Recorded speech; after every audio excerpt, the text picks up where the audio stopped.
Bismillahirrahmanirrahim. Kami dari kelompok 7 dengan beranggota saya sendiri Farhan Mujijatullah, kedua Muhammad Rofi Pauji, ketiga Muhammad Ipan Yahya, dan keempat Arofi Salman yang akan menjelaskan tentang pelaporan keuangan LKMS. Di sini saya akan menjelaskan tentang pengertian laporan keuangan. Laporan keuangan pada dasarnya adalah hasil dari proses akuntansi yang dapat digunakan sebagai alat untuk berkomunikasi data atau aktivitas perusahaan kepada pihak-pihak yang berkepentingan. Dengan kata lain, laporan keuangan ini berfungsi sebagai alat informasi yang menghubungkan perusahaan dengan pihak-pihak yang berkepentingan, yang menunjukkan kondisi sehat keuangan perusahaan dari kinerja perusahaan. Jadi, laporan keuangan adalah suatu alat untuk berkomunikasi antara data keuangan atau aktivitas perusahaan dengan yang berkepentingan dengan perusahaan tersebut.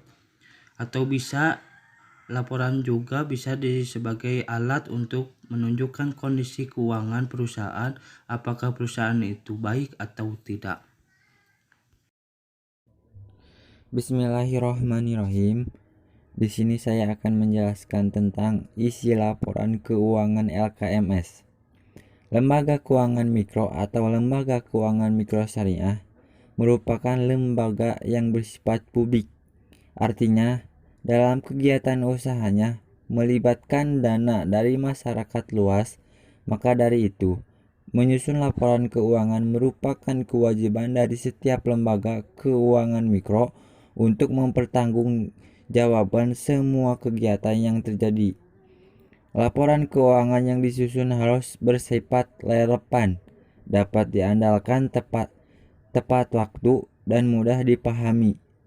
Acuan yang digunakan untuk menyusun laporan keuangan lembaga keuangan mikro adalah Surat Edaran OJK No. 29 Tahun 2015 tentang laporan keuangan lembaga keuangan mikro.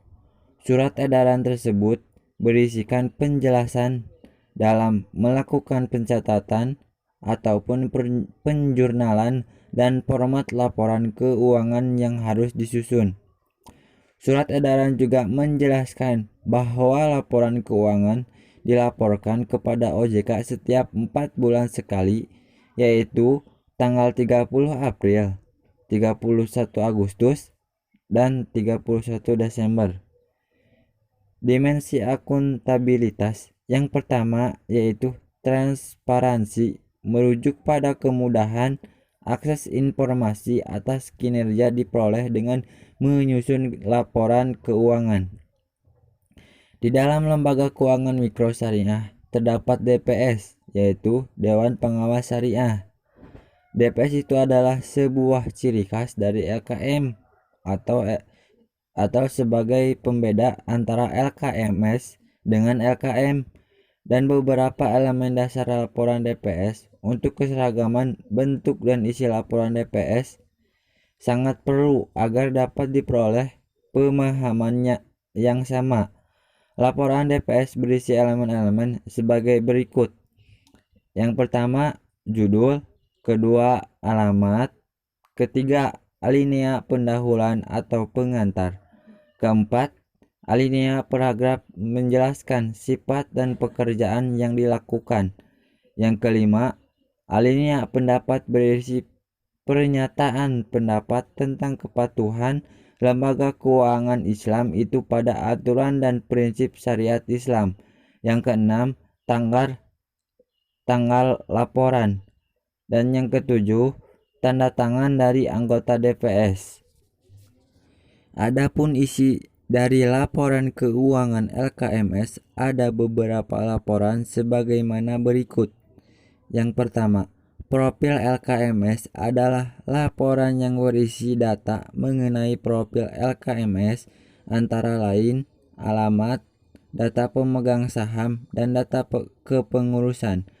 Profil LKMS disusun jika terdapat perubahan terhadap data yang telah dilaporkan sebelumnya. dan diisi untuk data-data yang berubah saja. Yang kedua, laporan posisi keuangan atau umumnya disebut neraca adalah laporan yang menunjukkan posisi keuangan LKMS.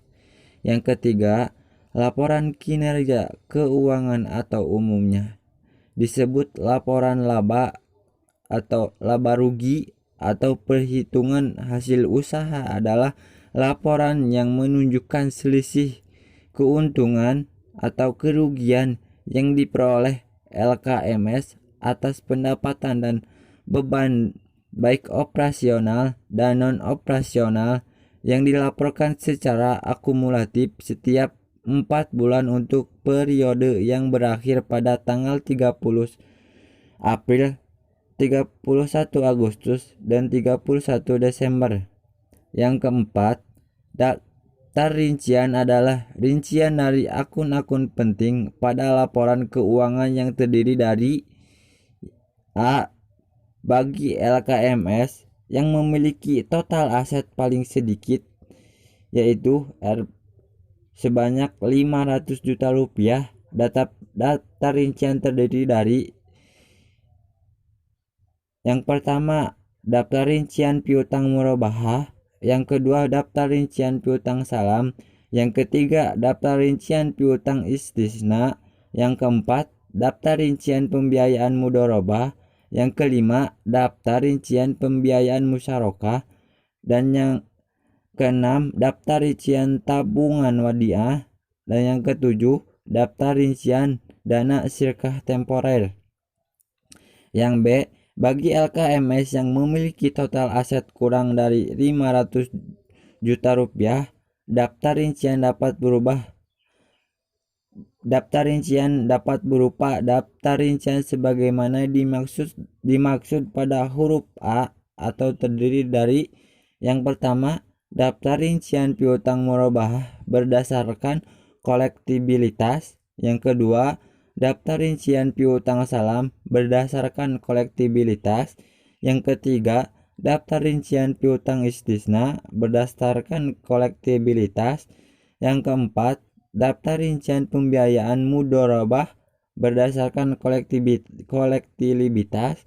Yang kelima, daftar rincian pembiayaan musyarakah berdasarkan kolektibilitas. C. Bentuk dan susunan laporan keuangan. Terdiri dari yang pertama, profil LKMS. Yang kedua,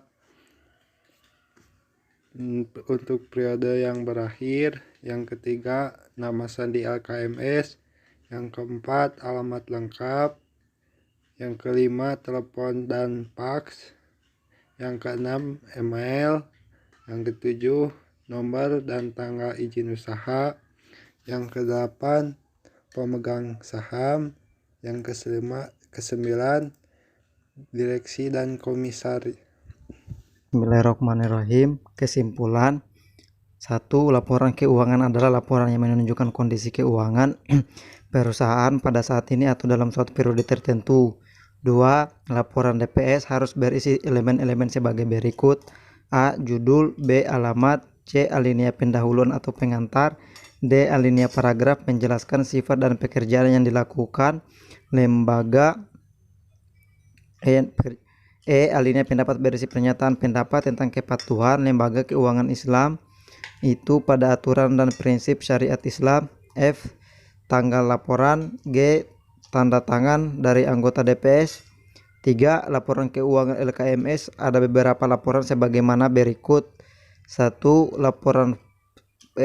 Profil LKMS. 2. Posisi keuangan. 3. Kinerja keuangan. 4. Daftar rincian. Itulah kesimpulannya. Terima kasih.